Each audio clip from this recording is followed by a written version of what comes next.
Gestionar bien tu dinero no debería ser complicado. En MyInvestor te lo ponemos fácil. Una cuenta sin comisiones con rentabilidad desde el primer euro y acceso a productos de inversión claros desde muy poco dinero. Porque tomar buenas decisiones financieras es fácil con MyInvestor. Y estar bien informado con pausa también. Descubre más en myinvestor.es. Invertir conlleva riesgos, incluida la pérdida total o parcial del capital invertido. Rentabilidades pasadas no garantizan rentabilidades futuras. Tú vienes aquí de tipo serio, pero A ver qué eres tal un sale. millennial, claro. Yo soy un millennial. Un poco de tapadillo, ¿Por qué? porque te pones el traje, el gesto Parezco serio de más- director. Ya, bueno. Despista.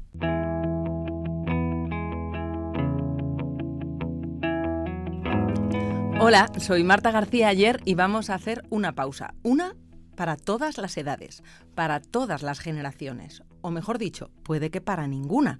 Porque vamos a poner en cuestión en esta pausa si la idea de separar a la gente en generaciones para explicar cómo son, cómo consumen, cómo piensan o cómo viven, tiene tanto sentido como el que estamos acostumbrados a darle.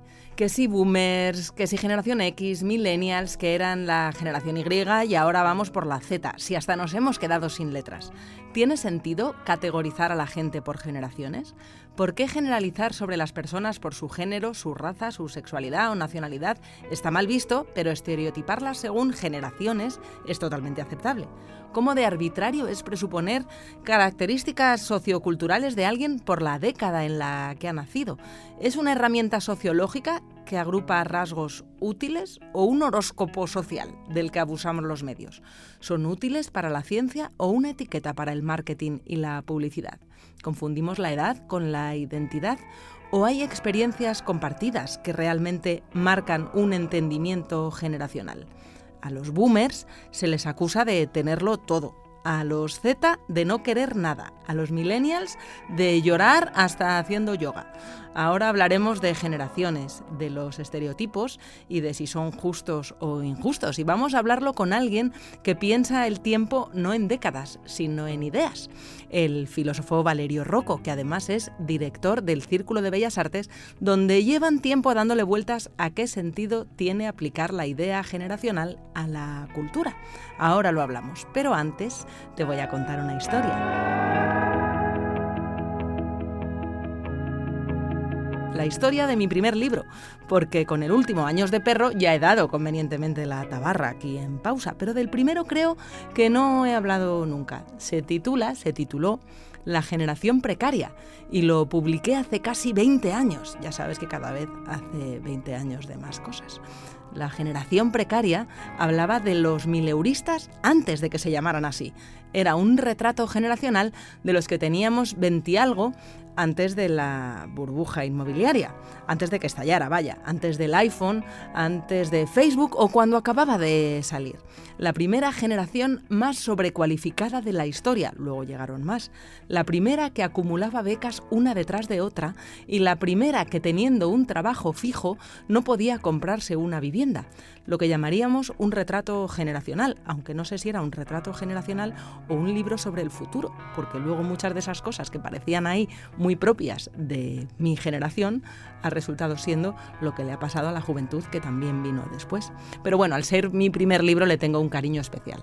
Así que ya puede tener cuidado nuestro invitado de hoy, porque Valerio, te voy avisando, le tengo mucho cariño a los retratos generacionales y tú vienes aquí a pausa a desmontarlos. Pues sí, Marta, la verdad es que por una vez te voy a llevar la contraria. Seguro que nos la llevamos mucho en este podcast. Tú verás. Porque es verdad que yo pienso que las generaciones son una etiqueta que nos está impidiendo entender la complejidad del mundo como es y además, sobre todo, nos está impidiendo llegar a un mundo tal y como querríamos que fuera, ¿no? Efectivamente, como tú has dicho, hoy en día ciertas clasificaciones biológicas de la gente o ciertas etiquetas atribuidas en virtud del género, en virtud de la raza, en virtud del lugar de nacimiento, en virtud del color del pelo, que durante mucho tiempo fue un estigma, ¿no? Que lo saben bien los pelirrojos, o los zurdos o los diestros, todo esto ya pues se sabe que no cuenta a la hora de definir cómo será una persona. Hay que tener cuidado cómo agrupamos a la gente. Eso es. ¿Pero con las generaciones? Pero con las generaciones sigue siendo así. De hecho, bueno, de siempre se ha creído que pues hay diferentes grupos de edad que tienen una relación compleja entre ellos, ¿no? Yo, como has dicho, también soy filósofo, estudié en su momento la teoría de las generaciones en Ortega y en Hegel, no voy a hablar de esto hoy. Gracias. Pero básicamente es verdad que hay como una visión compartida de que los jóvenes están ahí luchando por ocupar el poder, que los mayores no se resisten a dejar, y entonces esto nos hace atribuir etiquetas, ¿no?, en general a los jóvenes y a los mayores, que suelen ser muy empobrecedoras y muy simplistas. Esto se ha hecho de siempre. Pero hoy en día, como tú has dicho, hay un marketing de las generaciones, una hiperclasificación, que además no se sabe bien quién la ha hecho, en base a qué, ¿no? Uy, por 6 meses no soy millennial, me paso de 8 meses de generación alfa, que por cierto te la has dejado, que es la que viene después. O sea, claro, como pasamos el alfabeto, la Z, pues luego tiene que ser la alfa, ¿no? Y es verdad que esto a mí siempre me ha hecho sospechar, ¿no? En general, los que nos dedicamos a la filosofía, cuando vemos clasificaciones sociales tan establecidas, tan poco reflexionadas, tan poco matizadas y tan poco criticadas, pues tendemos a sospechar. Y esto, claro, se combina, esta pues profesión que se le va a hacer, nadie es perfecto, ¿no?, de filósofo, de darle vueltas a que tengo yo, de darle vueltas a las cosas, claro, se compagina con pues mi actual ocupación como director del Círculo de Bellas Artes, que es un lugar por el que aparece gente de todas las edades, de todas las generaciones, y la propia gestión cultural tiende también a clasificar, a separar, a ofrecer programaciones jóvenes, programas senior, a catalogar desde el principio lo que vas a darle al público en virtud de si es infantil, en virtud de si es senior, en virtud de si es juvenil, apto a partir de 14 años, a partir de 8, no vengas al concierto con niños, esto es especialmente bueno para personas mayores. ¿A alguien se le ocurriría hacer una programación cultural de este tipo, pues para zurdos o para diestros, para altos o para bajos, para mujeres o para hombres, o incluso para gente de una determinada ideología frente a otra? Bueno, eso es lo que vamos a discutir hoy. Eso es. Pero espera, que antes de diseccionar las generaciones y qué sentido tiene organizar las programaciones culturales en base a ellas, que yo tengo mis dudas de tu tesis, ya lo sabes, pero antes vamos a ver en qué consisten, cuáles son esas generaciones y cuáles son esos estereotipos, porque están los boomers, que anda que no tienen que aguantar cachondeíto, los boomers, que son los nacidos entre el 45 y el 64. Una promesa eres tú. Son los que fueron los niños de la posguerra, pero también de la expansión económica que vino después y el bienestar, los que fueron jóvenes en los 60 y 70. Eres tú. Vivieron una infancia de la escasez, que anda que no dan la tabarra con la escasez de su juventud, y crecieron con una bonanza económica coyuntural que, digamos, con cariño lo digo, les lleva a atribuir sus éxitos al esfuerzo personal, pasando un poco por alto que la coyuntura económica que vivió el país, el continente, Occidente entero, acompañaba a que, bueno, que luego sus cuentas corrientes a menudo y sobre todo el valor de sus viviendas les haya dejado una jubilación pues más tranquila de la que se nos augura a los demás. El cliché dice de los boomers que son conservadores, adictos al trabajo, reacios a la tecnología y que se lo llevaron crudo en el boom de la vivienda y ahora con las pensiones. Son los de Mocedades y La Casa de la Pradera, de Dos hombres y un destino, y Harry el sucio diciendo: anda, alégrame el día. Y está la generación X. Del 65 al 80 se suelen marcar. Independientes y desengañados. Una marca de coches los bautizó de Hasp, joven aunque sobradamente preparado. La cita es muy buena, pero no es de Kant, es de Séneca. Ni analógicos ni digitales. Estos dan la tabarra o damos la tabarra con la idea de lo bilingües, ¿no? que son analógico-digital. Los tipos duros que se criaron entre columpios oxidados y rebobinando cintas con Bolivic. Crecieron cuando no se hablaba de la salud mental. Tenían fama de veinteañeros mimados, triviales, cínicos, apolíticos y que se drogaban no por rebeldía, como la anterior generación, sino por aburrimiento, que pasaban de todo y que estaban enganchados a la MTV. Los últimos que saben de dónde viene Dígamelón. Dígamelón. Son los de Kurt Cobain y Reality Bites, historias del Cronen, y el mítico póster de Trainspotting colgado en la pared, ese que dice: Choose life, choose a job, choose a career, choose a family. Elige la vida, elige un empleo, elige una carrera, elige una familia, un televisor grande que te cagas, elige lavadoras, coches, equipos de compact disc y abrelatas eléctricos. Elige la salud, el colesterol bajo y los seguros dentales. Elige pagar hipotecas a interés fijo. Elige un piso piloto. F. Stevie Wonder. Y luego... No te hagas el X, Valerio, que tú eres millennial. Es verdad, total. por poquito. Los millennial, nacidos del 80-81 al 95. Se les acusa de frágiles y superficiales, adictos a los likes y las tostadas de aguacate. Los primeros en preguntar por sus vacaciones en las entrevistas de trabajo, con mucha ansiedad y poco salario. Durante años se les acusó de no irse de casa por ser egoístas, hedonistas y de cristal. La generación de cristal también se le empezó a llamar. Pero seguramente eso de no irse de casa tenía más que ver con la crisis financiera y el precio de la vivienda. Son los que crecieron con Harry Potter, Crepúsculo, Física o Química y Titanic. ¿Me dejo algo? No, bueno, muchas cosas, pero sí, está bien. ¿Alguna nostalgia especial que quieras? Como Simpson, millennial. Los Simpson. Lo que pasa es que los Simpson llevan un poco 30 años ya, ¿no? ¿no? Es como Friends, que como Puede se ser. repone todo el rato. Es verdad. Pero sí, Friends sería una característica fundamental. Es verdad que los millennials, yo Valerio, no sé si soy generación X o millennial, soy una apátrida de generación. Estás entre ambos, yo también. Yo creo que tú y yo somos bisagra, un poco ¿no? bisagra. Sí, es de nadie nos quiere en su generación. No. Y bueno, están los últimos, no los últimos en llegar al planeta, pero sí los últimos en llegar a la juventud. Los que están ahora llegando a la universidad, que son los Z.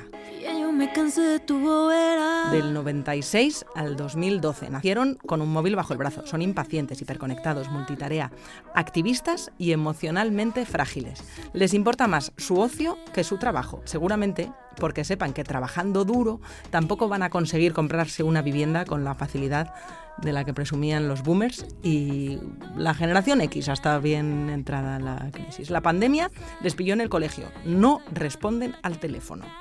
Literalmente. Su cine es TikTok. Pues este es el retrato que te traigo, Valerio. ¿Cuánto hay de cierto en esto y cuánto hay de cliché? Mira, yo creo que hay muy poco valor descriptivo, es decir, son generalizaciones que efectivamente no solo a mí, ¿no? Sino creo que a muchos de los oyentes les habrán hecho reír o soltar una carcajada, porque son un cliché muy grueso, muy grueso. Pero sí creo que tienen lo que me ha dicho. No, pero está muy bien contado y es muy divertido. Pero lo que quiero decir es que hay un valor prescriptivo en todo esto. Es decir, ¿cómo queremos que sean estos grupos generacionales? ¿Cómo queremos pensar en ellos? ¿Y cómo los describimos? Y de tanto describirlos, seguramente haya habido, por así decirlo, un efecto de verificación, ¿no? O sea, de tanto decir que una determinada generación es de esta manera, pues al final te la acabas creyendo y lo vas incorporando. Yo creo que tenemos que deshacer absolutamente estos clichés, porque además a lo que sirven es a determinadas pretensiones de una ciencia del marketing, creo yo, que va cada vez más desencaminada, que cada vez se cree más precisa. Yo lo veo también aquí, ¿no? En mi colaboración con determinadas empresas que trabajan con el mundo de la cultura. Y a mí me parece que recae cada vez más en el pensamiento mágico, es decir, en querer entender, haber entendido la quinta esencia de cómo son los seres humanos y, sin embargo, no tener ni idea. Y por eso tienen que generar este retrato robot tremendamente simplificador que no tiene que ver con otras grandes divisiones que existen, ¿no? El factor socioeconómico, el género, el ámbito rural o urbano, son todas cuestiones que son tan importantes o más, pero que generan individuos complejos. Vale, por traducir, filósofo humano. Sí. No, pues que el hecho de tener más o más fácil o más difícil el acceso a la vivienda, que yo he hecho el retrato económico que se hace de media en función a cuándo te pilla el boom, cuándo te pilla la crisis económica, cuándo te pilla cada momento, que sí que hay mucha generación que se va a sentir identificada, pero puede tener más que ver con la clase social, ¿no? Tiene más que ver, lo que dices, es con quién tiene unos padres que les puedan ayudar a dar la entrada o quién no, esta década, hace 30 años. O el nivel educativo, ¿no? Y eso yo creo que, bueno, genera unos estereotipos que son terribles. ¿Y cuál es la cuestión? ¿Y por qué a mí me interesa? ¿Pero por qué terribles? Son importantes. Quiero decir, a la hora de diseñar políticas públicas, por ejemplo, para saber cuál es el problema que comparte una generación, no es el mismo el problema que comparte una generación de jóvenes actualmente que el que tenían los jóvenes en los 80, cuando, por seguir con el retrato generacional, la población con más riesgo de pobreza en España en los años 80 eran los mayores de 60 años.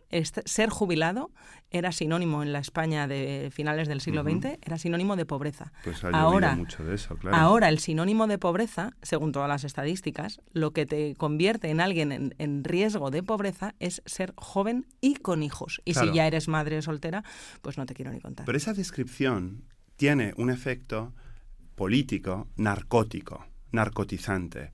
Es decir, hace que las personas se vean perfectamente descritas en su cuadro y, por lo tanto, no se rebelen contra esa situación. Es decir, en vez de indignarse uno porque no tiene acceso a la vivienda, porque es mucho más pobre que sus abuelos, porque efectivamente es pesimista con respecto a su futuro, o peor todavía, nostálgico de un pasado que nunca conoció, que eso es todavía más peligroso, pues lejos de rebelarse uno frente a eso, se mira en el espejo y dice, anda, pero si yo soy así porque pertenezco a la generación tal. Entonces, bueno, pues mal común, ya sabes que en italiano se dice mal común, media felicidad, mientras que en español, no sabía, en español es al revés. Consuelo de tontos. Consuelo de tontos. Sí. Pero en este caso es un cierto tipo de consuelo. Es decir, se dice, bueno, ¿para qué me voy a distinguir de mi generación si en el fondo todos son iguales? Esto genera resignación, creo yo.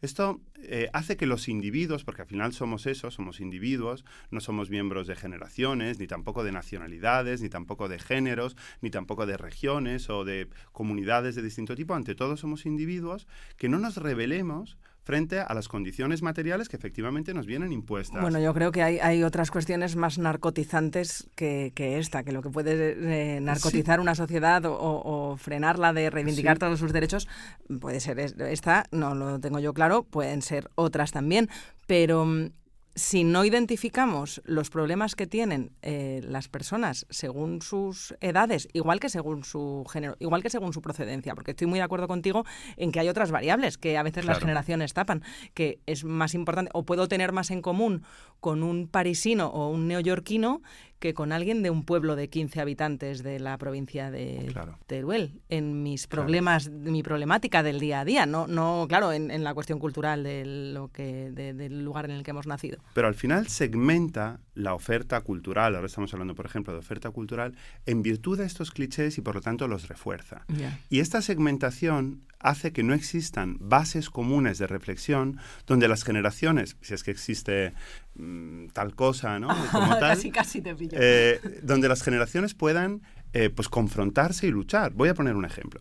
Antes había un panorama musical más o menos mainstream internacional, ¿no? Pues imagínate, pues la transición desde unos determinados beats, la llegada pues, de un determinado rock and roll más duro, pues de repente pues, la electrónica o el techno, ¿no? Es un continuum en lo mismo, en lo que tú escuchas en las mismas radios, más o menos, que todo el mundo enchufa más o menos en el mismo momento, y eso genera unos gustos y también unos disgustos que permiten el diálogo entre generaciones. Pero ahora esta segmentación por generaciones hace que si yo, por ejemplo, quiero atraer, imagínate, a una franja de público de 20 años, ¿no? Aquí al círculo, pues yo ya tengo la receta previamente hecha. Como son depresivos, lo que voy a organizar es un ciclo de poesía joven, melancólica. Y además sé que ellos, como tú decías, su cine es su Instagram, con lo cual le voy a dar absoluta preferencia y difusión a través de Instagram que otras generaciones no ven. ¿Y funciona? Pues funciona porque vienen mucho, pero se autorrefuerzan en su mensaje, en su condición, en su espíritu, en su carácter, en sus vías de difusión. hasta las redes sociales ya se han segmentado por generaciones, ¿no? Es decir, los de Facebook son todos de una generación, los de Twitter más o menos de otra. La gente que nos olvidamos en Facebook. Efectivamente. Entonces, yo creo que esto deshace todavía más y en mayor medida que en épocas pasadas una unidad o una contaminación social entre diferentes edades que es muy positiva. Ojo, porque estoy vislumbrando, Valerio, un posible inicio de acuerdo. Ajá, qué bien, me alegro. Creo que no discutes que existan las generaciones, sino que te parece mal que se abuse de la etiqueta. Pero existen. Existe la gente que tiene muchas cosas en común por haber nacido en la década que nació. Lo que pasa es que te parece que el abuso de esa etiqueta es contraproducente. Sí, porque segmenta, separa y atomiza todavía más, unas sociedades que ya están tremendamente divididas y que no tienen nexos de unión.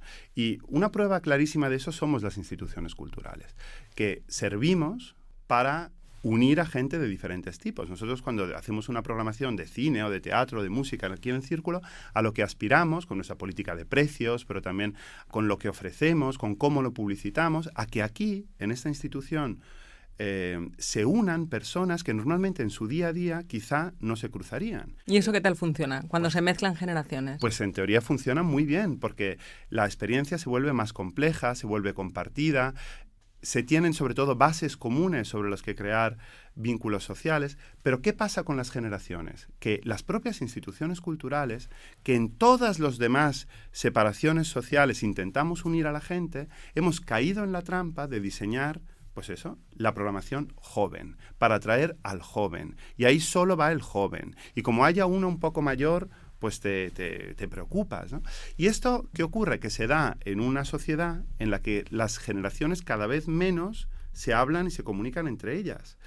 La sociedad nuclear, cada vez menos extensa, los contextos cada vez más urbanos, hacen cada vez más infrecuente que, por ejemplo, personas muy mayores y personas muy, muy jóvenes que no sean de la misma familia interactúen entre sí. Pero fíjate, me parece súper interesante eso que dices de que las generaciones cada vez interactúan menos entre sí.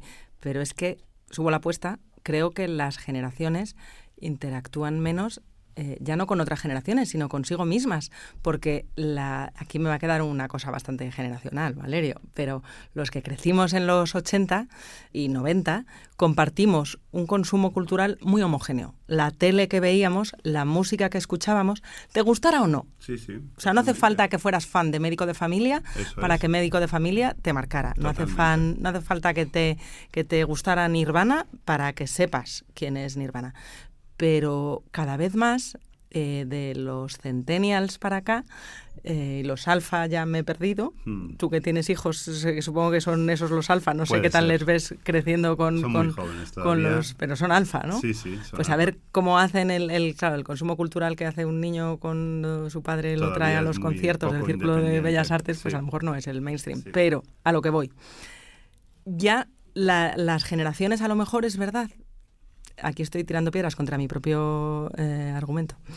Van perdiendo sentido cuando no hay ese consumo cultural compartido. Cuando ahora mismo hay gente que es increíblemente famosa que no le suena a nadie a quien no le guste, porque el consumo digital permite cada vez más segmentado. Hay artistas que llenan el WeThink, que creo que ya no se llama WeThink, el Palacio de los Deportes. El palacio que sea. Que para mi generación es el Palacio de los Deportes, que lo llenan 5 días seguidos y es alguien que si nos encontramos por la calle no lo reconocemos ni nosotros ni la gente de su generación a quien no le apela. Y esto, claro, cambia por completo el concepto de generación, porque no tienen un consumo compartido cultural. Eso es. Y esa falta de consumo compartido cultural se da cada vez más, es decir, cuanto más joven es esa persona, y por lo tanto, efectivamente, falta ese vínculo unificador de lo que en otro tiempo podríamos haber llamado generaciones. Por eso es muy llamativo y muy extraño que se etiquete con características comunes a individuos que cada vez comparten menos cosas. Y lo mismo ocurre con las personas, porque siempre pensamos en los más jóvenes, pero también pasa con las generaciones mayores. Es decir, esto de ver la tele todos juntos en casa y de la lucha por el mando, ¿no? Que es una lucha por el poder al final, es lo que Ortega y Hegel habían teorizado pero aplicado teóricamente, ¿no? ¿Quién pone la tele, quién pone el programa? Esto ya no existe, cada uno está con su tablet, cada uno está con su móvil y eso en una misma familia. Imagínate en una misma generación, imagínate en una misma sociedad. Entonces, yo lo que creo es que tenemos que recuperar vínculos, ¿no? Ocasiones para unirnos. Aquí en el Círculo de Bellas Artes, experiencias como el Festival de las Ideas, como el Refugio Climático, están pensados de una manera transgeneracional. Es decir, hemos deliberadamente omitido reflexiones del tipo, pues aquí queremos que haya jóvenes, aquí queremos que vayan familias de tal tipo, aquí nos imaginamos a gente mayor, queremos lo más posible que haya una mezcla y una experiencia física compartida. Porque me da igual que se respete o no se respete el concepto de generación. Yo lo que quiero es que la ciudadanía vuelva a reunirse, vuelva a mezclarse, vuelva a generar vínculos lo más extraños posible, porque creo que esto justamente es lo que nos falta a nuestra sociedad atomizada hoy en día. Me he venido preparada con una cita de Ortega. Muy bien. Que hablaba de el alma de cada generación, pero también del azar de haber nacido en cierto momento. Claro, vengo a hablar contigo, digo, voy a traerme una cita, que menos que traerme una cita de Ortega y Gasset, pero me parece importante hasta qué punto el pensamiento español ha venido marcado por el concepto de las generaciones, porque a lo mejor damos por hecho algo que en otros países no es así. Yo creo que esto en España ha sido especialmente relevante, porque en el discurso historiográfico, también en la historia, esta idea de la generación del 98, la generación del 14, la generación del 27, todo esto no existe en otros países. Nos gusta mucho agrupar, ¿no?, a todas estas personas porque son más fáciles así de comprender, de digerir o de enseñar. O la generación precaria. La generación precaria, gran libro de Marta la del 14, la del 27 y Pero la fíjate precaria. lo que está ocurriendo ahora. Se están empezando a preparar los festejos del centenario de la generación del 27, ¿no? Y entonces lo que se está viendo en todas partes, lejos de ver qué hacemos con este autor, qué hacemos con esta escritora, recuperamos o no recuperamos a Sánchez Mejías, el torero, por ejemplo, que le dio a todos posibilidad de subsistir y de reunirse, cosa polémica en la que no voy a entrar aquí. Es decir, lo que hay es, cogemos el todo, la generación del 27, y la identificamos de una manera progresista, de una manera conservadora, de una manera europeísta, de una manera nacionalista, pero falta el cuidado, el matiz, el amor por cada una de las personas que lo componían. Entonces, decía Ortega, dado que tú lo has citado, ¿no?, decía que hay una nueva generación cada 15 años, ¿no?, y que 15 años es el límite entre una generación y otra.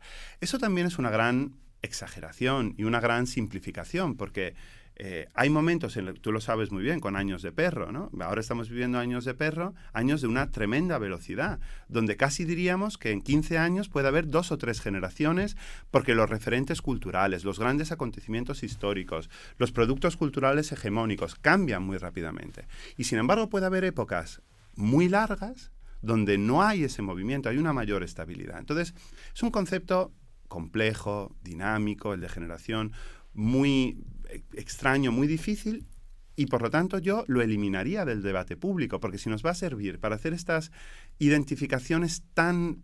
tú eres un X, entonces eres así. Tú eres un millennial, tú eres un boomer, tú eres un... Pues no nos va a servir para nada, salvo para enfrentarnos, dividirnos socialmente y no entender nada. Hombre, pero a veces sirve para explicar mejor lo que nos pasa. Sí que hay hechos generacionales o cuestiones que nos cambian la manera de ver el mundo, y que no es lo mismo que te pille la crisis financiera ya con trabajo y con casa, que te pille justo en el momento que sales al mercado laboral. Es verdad. Que eso sí marca a una generación, como marca a una generación, en este caso a los centennials que están ahora en la universidad, el haber vivido la pandemia en una edad muy concreta. No es lo mismo que te confinen con 30 años que con 14, claro.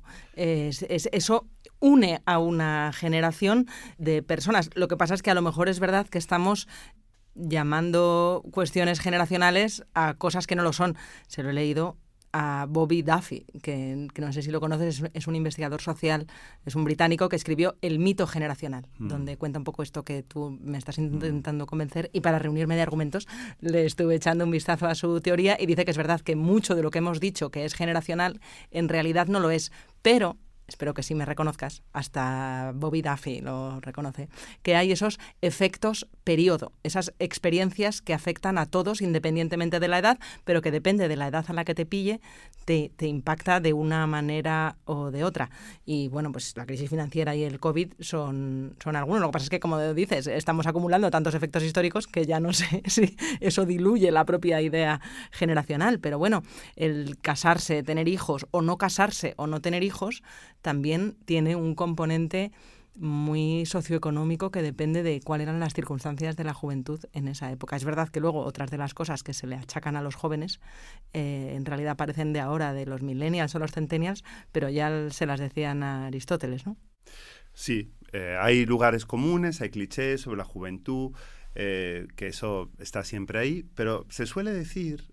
Esto, por ejemplo, es un buen banco de prueba, ¿no? Que ahora estamos en un momento histórico jamás visto antes por dos motivos. Uno, porque nuestros hijos y nuestros nietos vivirán peor que nosotros, que esto también habría que verlo, ¿no? Considerando absolutamente todo, pero es muy posible que sea cierto.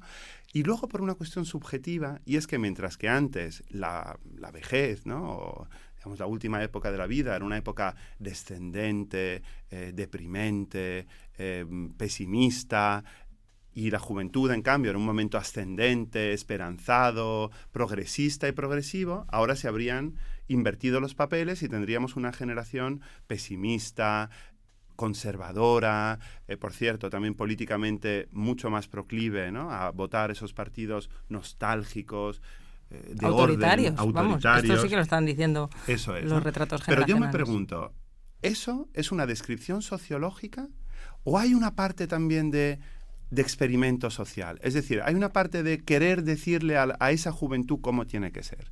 ¿Por qué existió el 15M? ¿No? ¿Por qué?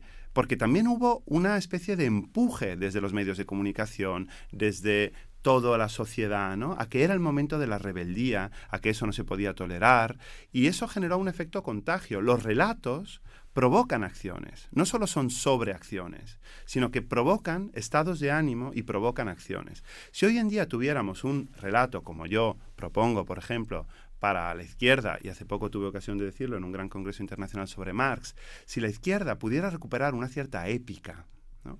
Un cierto relato ilusionante, apasionante, motivador, a lo mejor sí conseguiría enganchar con cierta juventud, ¿no? No está el horno ahora mismo. No está ahora mismo, no está ahora mismo la cosa sí, muy... ilusionante.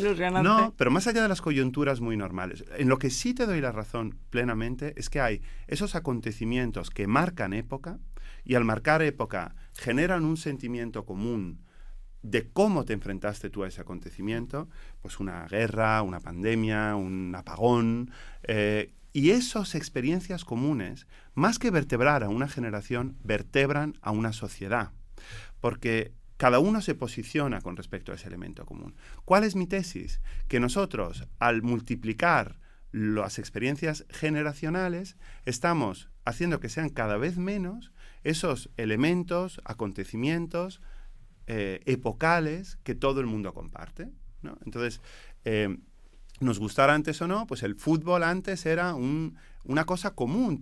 Había una final del Mundial de Fútbol, todo el mundo lo sabía, ¿no? Algunos lo odiaban, otros se quedaban en casa, otros lo celebraban, otros no.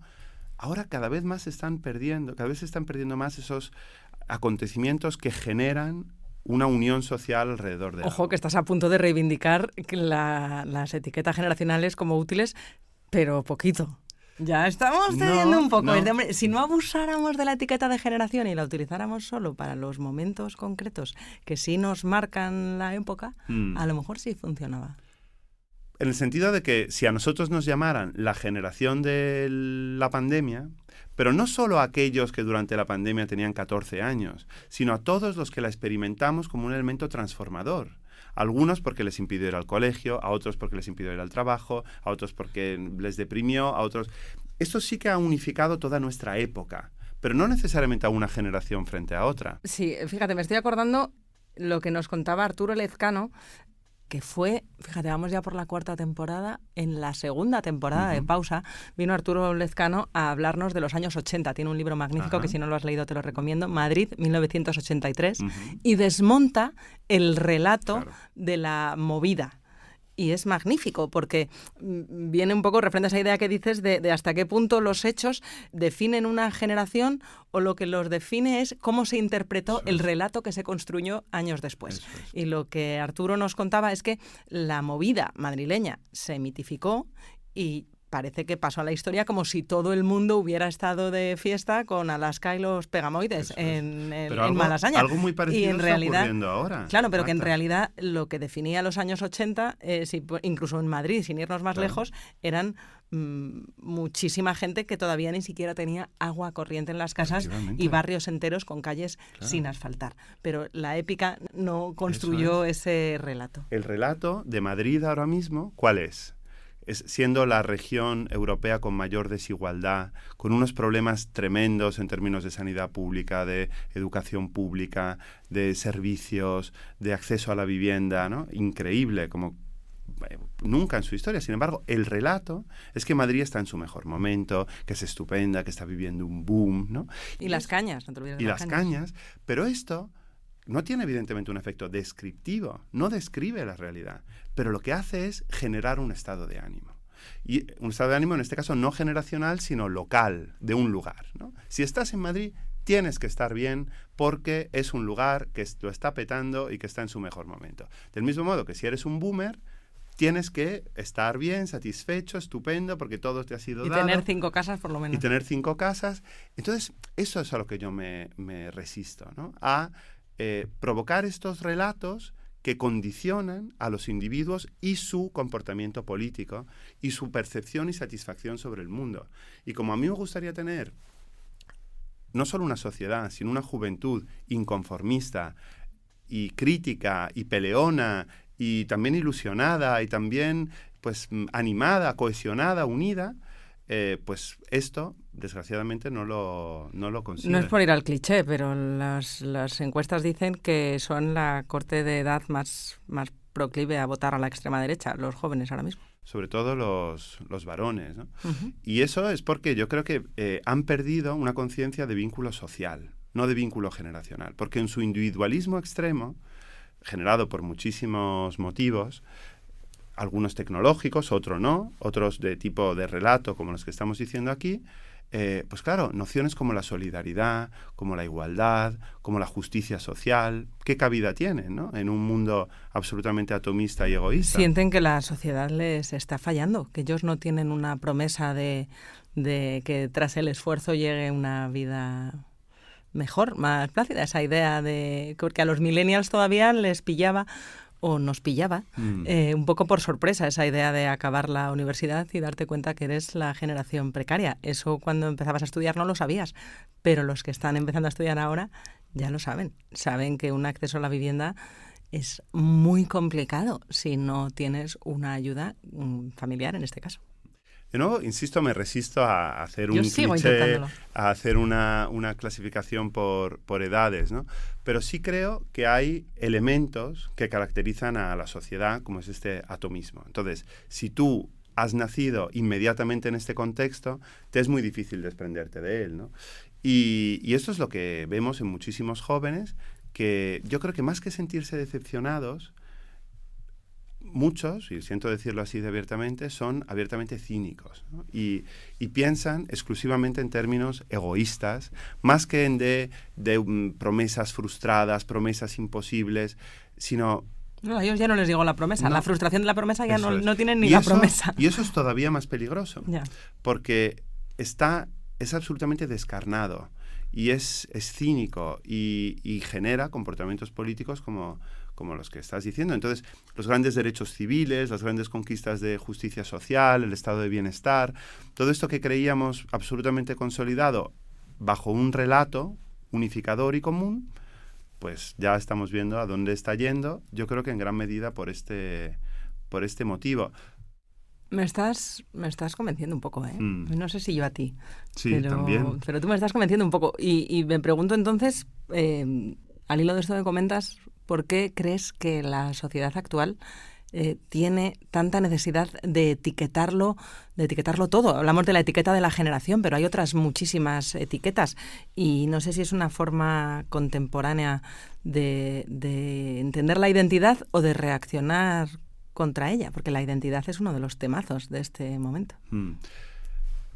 La identidad se puede construir de muchas maneras y todos somos buscadores de identidad. El ser humano tiene muchísimo miedo, ¿no? a la imprevisibilidad, a lo que no comprende. Y por eso necesita de siempre, este es lo que ha hecho la filosofía desde Aristóteles, etiquetar, comprender. Y pertenecer a algo, ¿no? Pertenecer a algo.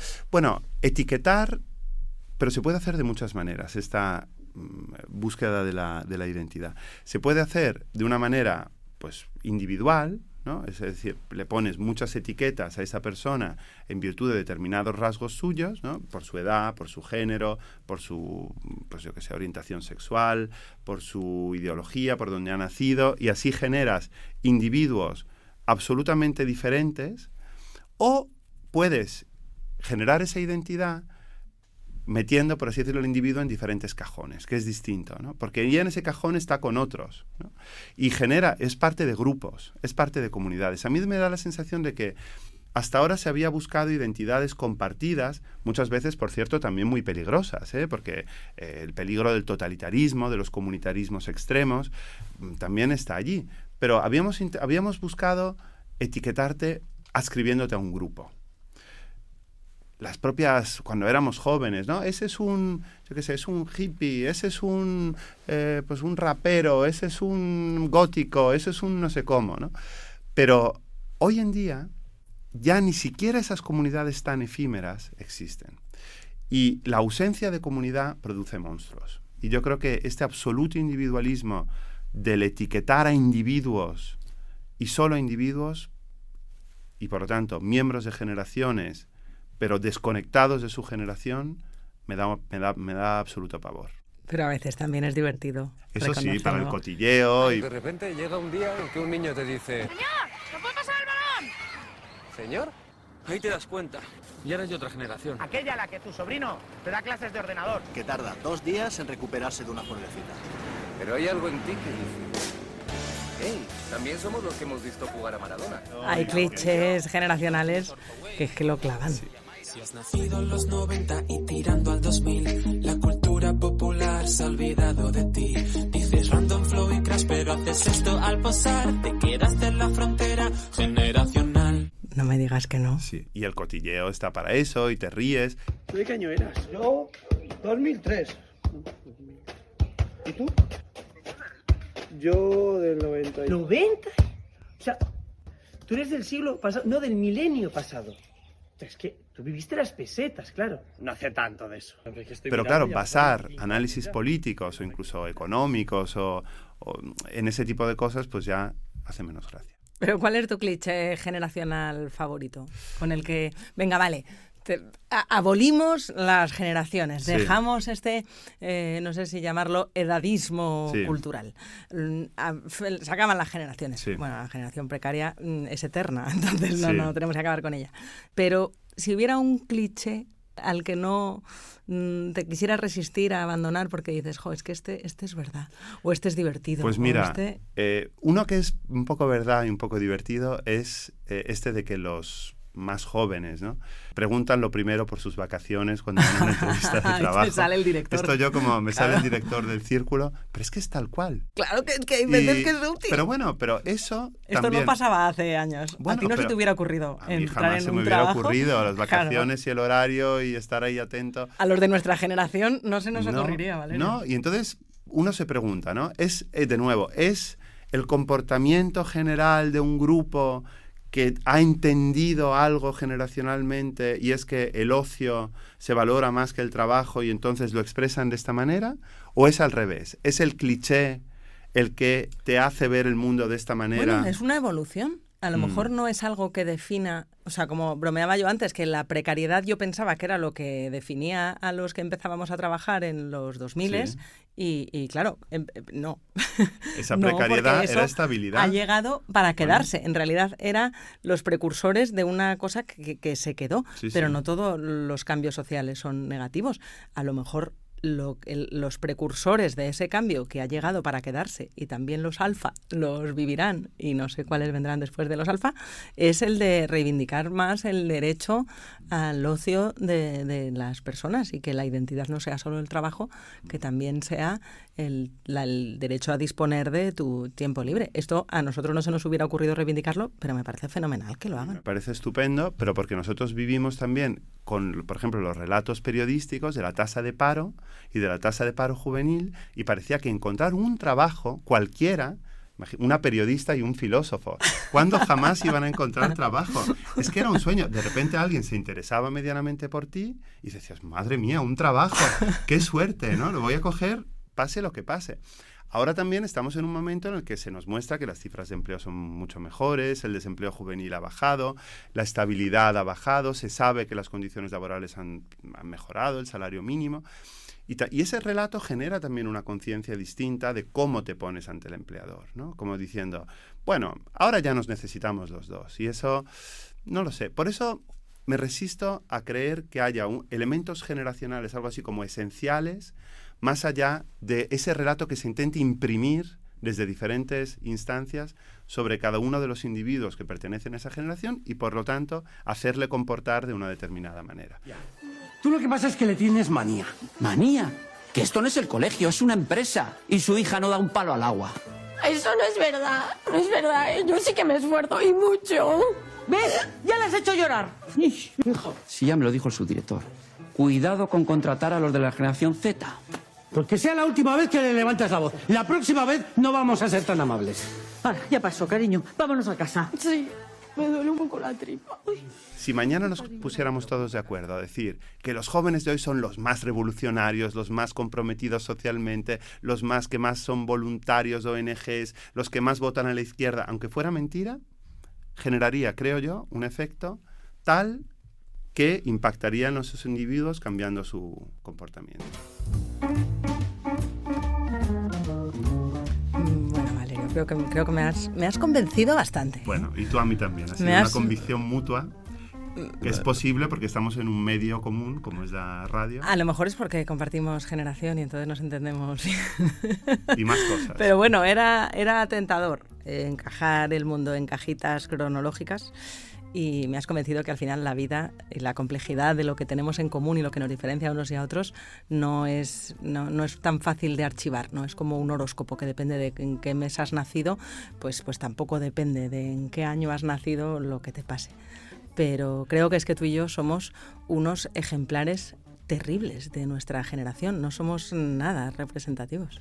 No, y por eso intentamos, o al menos yo intento, y sé que tú también en tu campo, ser no cajitas o generadores de cajitas, sino de cocteleras, como es el Círculo de Bellas Artes, una gran coctelera que aspira a mezclar todo ingrediente, también las generaciones que entre en él, y generar cócteles sin alcohol, por supuesto, exquisitos. Bueno, oye, que cada uno, las generaciones de ahora beben menos que las de antes. Sí, pero lo digo por si hay algún menor de edad que eso vale. No se puede. Pero lo que quiero decir es que esas cocteleras cada vez existen menos. Necesitamos menos cajitas y más cocteleras. Y nosotros aspiramos a que el Círculo de Bellas Artes lo sea. Qué bien, pues nada, para eso esta pausa también. Un gustazo, Valerio, haberte tenido aquí desmontando mis principios. Gracias a ti por desmontar y dejarte desmontar. Bueno, para que tenía un filósofo a mano, había que aprovechar. No siempre pasa. Muchas Marta.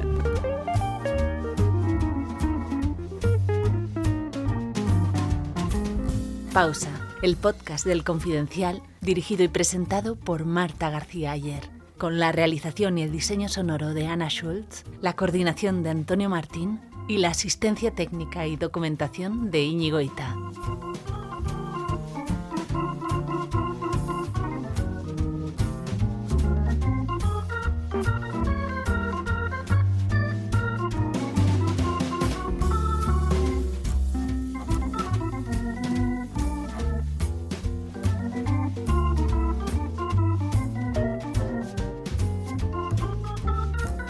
Vocabulario que tienes que saber sí o sí si trabajas con generación Z. Empezamos. Slay. Si alguien te responde Slay, es que lo has petado, así que es bueno. Hype. Este proyecto tiene mucho hype, es como wow, o sea, tiene expectativas altas. Glow up. Estás en tu era glow up. Eso es bueno, eso es que todos los cambios que estás haciendo están ayudando a mejorar. Como que todo está subiendo. Positivo. Cringe. Esto me da cringe, es como me da grima. No olvides suscribirte a la newsletter de Pausa, con recomendaciones y contenidos exclusivos de todo lo que comentamos en el episodio. Encuentras el link en la descripción de tu plataforma de podcast.